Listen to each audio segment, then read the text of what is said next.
আজকে আমি নিয়ে এসেছি নিরামিষ কুমড়ো শাকের রেসিপি। এরকম একটা কুমড়ো শাকের রেসিপি থাকলে গরম গরম ভাতের সাথে আর কিছুই লাগবে না, এতটাই মজার হয় কুমড়ো শাকের এই রেসিপিটি।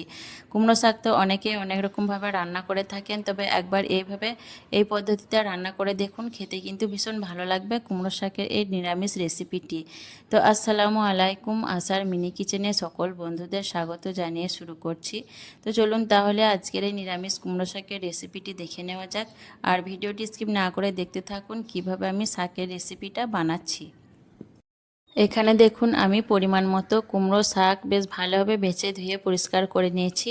আর এখানে আমি কুমড়ো শাকের ডাঁটাগুলোকে আলাদা করে নিয়েছি আর কুমড়ো শাকের পাতাগুলোকেও আলাদা করে নিয়েছি। আর বেশ ভালোভাবে বেছে ধুয়ে পরিষ্কার করে নিয়েছি। এখন আমি রান্নার দিকে চলে যাব।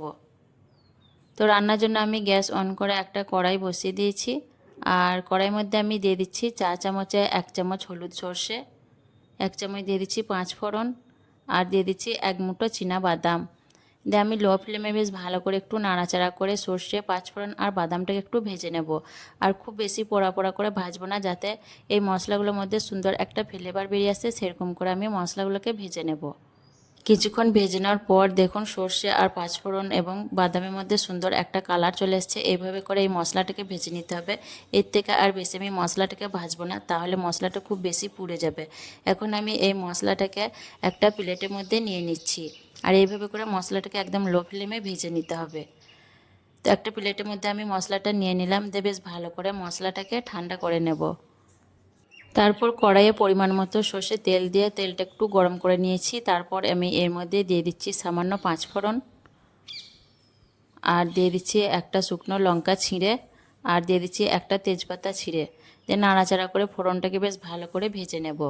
আর এই শাক রান্নায় একটু 5 ফোড়ন দিলে খেতে বেশ ভালো লাগে। যে কোনো শাকে একটু 5 ফোড়নের ফোড়ন দিলে বেশ কিন্তু শাক রান্নাটা খেতে ভালো লাগে। তো ফোড়নটাকে বেশ ভালো করে আমি নাড়াচাড়া করে ভেজে নিয়ে তারপর এর মধ্যে দিয়ে দিচ্ছি কেটে রাখা আলু। এখানে আমি একটা আলু দেখুন ছোট ছোট এরকম ডুমো ডুমো করে কেটে নিয়েছি। দিয়ে আলুটাকেও আমি একটু নাড়াচাড়া করে বেশ ভালো করে ভেজে নেব। আলুটাকে দেখুন আমি 5 মিনিটের মতো ভেজে নিয়েছি। আর আলুর গায়ে সুন্দর একটা লালচে কালার ধরে গেছে। এভাবে করে আলুটাকে বেশ ভালো করে লাল রং ধরিয়ে ভেজে নিতে হবে। তো আলুটাকে ভেজে নেওয়ার পর এখন আমি এর মধ্যে দিয়ে দিচ্ছি একটা বেগুন। একটা ছোট সাইজের বেগুন আমি এরকম বড় বড় করে কেটে নিয়েছি। তো বেগুনটাকেও বেশ ভালো করে আলুর সঙ্গে আমি কিছুক্ষণ ভেজে নেব। কিছুক্ষণ ভেজে নেওয়ার পর দেখুন বেগুনের মধ্যেও সুন্দর একটা কালার চলে এসছে, বেগুনের গায়ে লালচে কালার ধরে গেছে। এইভাবে করে আলু আর বেগুন ভেজে নিতে হবে। আর বেগুনটাও দেখুন বেশ সুন্দর করে ভাজা হয়ে গেছে, এর থেকে আর বেশি বেগুনটাকে ভাজার দরকার নেই। এভাবে করে ভেজে নেওয়ার পর এখন আমি এর মধ্যে দিয়ে দিচ্ছি কেটে রাখা কুমড়ো শাকের ডাঁটাগুলো। ডাঁটাগুলো দেওয়ার পর আবার আমি নাড়াচাড়া করে 2 মিনিটের মতো ভেজে নেব আলু আর বেগুনের সঙ্গে। আর ডাঁটাগুলোকে আমি প্রথমেই দিয়ে দিলাম, কারণ ডাঁটাগুলো সেদ্ধ তো একটু সময় লাগবে। তার জন্য প্রথমে আমি ডাঁটাগুলোকে দিয়ে একটু নাড়াচাড়া করে ভেজে নিচ্ছি। ডাঁটাগুলোকে আমি 2 মিনিটের মতো নাড়াচাড়া করে ভেজে নিলাম। প্রথমে ডাঁটাটাকে এভাবে একটু আগে রান্না করে নিতে হবে, তাহলে তাড়াতাড়ি সেদ্ধ হয়ে যাবে। সব কিছু সমানভাবে নাড়াচাড়া করে ভেজে নেওয়ার পর দিয়ে দিলাম সামান্য পানি, দিয়ে দিচ্ছি 1/2 চামচ হলুদের গুঁড়ো আর 1/2 চামচ লঙ্কার গুঁড়ো ঝালের জন্য।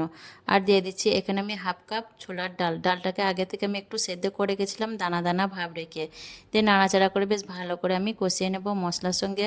ছোলার ডাল, আলু, বেগুন সব কিছু বেশ ভালো করে আমি একটু কষিয়ে নেব। আর যেহেতু এটা নিরামিষ রান্না, নিরামিষ রান্নার মধ্যে অল্প ডালটা দিয়ে রান্না করলে খেতে কিন্তু বেশ ভালো লাগবে। তো অনেকেই অনেকভাবে কুমড়ো শাক রান্না করে থাকেন, একবার এই পদ্ধতিতে কুমড়ো শাকটা রান্না করে দেখবেন, খেতে কিন্তু ভীষণ ভালো লাগে গরম গরম ভাতের সাথে। মশলাটাকে বেশ ভালো করে আমি কষিয়ে নিলাম। 3 থেকে 4 মিনিটের মধ্যে বেশ ভালো করে মশলা, ছোলার ডাল সব কিছুই একসঙ্গে কষিয়ে নিয়েছি। ভালো করে কষিয়ে নেওয়ার পর এখন দিয়ে দিচ্ছি কুমড়ো শাকের পাতাগুলো।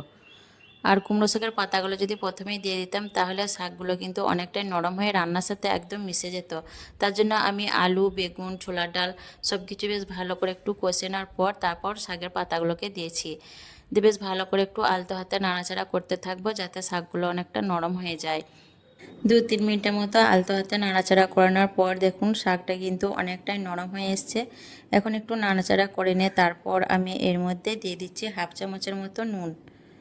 দিয়ে আবারও নাড়াচাড়া করে বেশ ভালো করে নুনটাকে আমি মিশিয়ে নেব।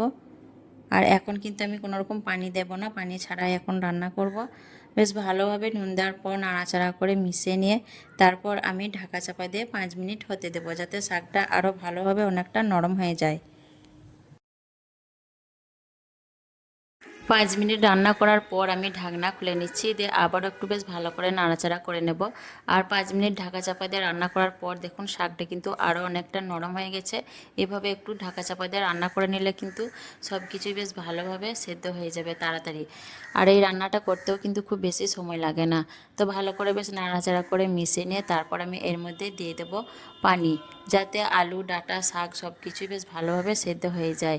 দিয়ে নাড়াচাড়া করে একটু ভালো করে মিশিয়ে নেব। পানি দেওয়ার পর ভালো করে নাড়াচাড়া করে মিশিয়ে নিয়ে তারপর আমি ঢাকা চাপা দিয়ে বেশ কিছুক্ষণ রান্না করে নেব, যতক্ষণ অবধি বেশ ভালোভাবে আলু ডাঁটা সব কিছুই সেদ্ধ হয়ে যাচ্ছে। আর শাক রান্নাটা হতে থাকুক, আর ততক্ষণ আমি এইদিকে যে মশলাটা ভেজে রেখেছিলাম সেই মশলাটাকে আমি অফ ক্যামেরায় শিলে বেটে নেব। আপনারা চাইলে কিন্তু মিক্সিতেও বেটে নিতে পারেন।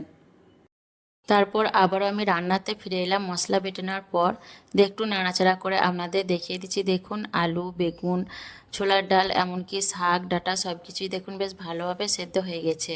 আর আমি বেশ কিছুক্ষণ রান্না করে নিয়েছি, যতক্ষণ অবধি সবজিগুলো বেশ ভালোভাবে সেদ্ধ হয়ে গেছে ততক্ষণ অবধি বেশ ভালো করে রান্না করে নিয়েছি। তারপর আমি এর মধ্যে দিয়ে দিচ্ছি দেখুন 4 চামচে 1 চামচের মতো চিনি, দিয়ে নাড়াচাড়া করে বেশ ভালো করে চিনিটাকে মিশিয়ে নেব। আর চিনিটা যারা খেতে অপছন্দ করেন তারা কিন্তু চিনিটা বাদ দিয়েও রান্নাটা করে নিতে পারেন। যেহেতু নিরামিষ শাক রান্না একটু চিনি না দিলে খেতে ভালো লাগবে না।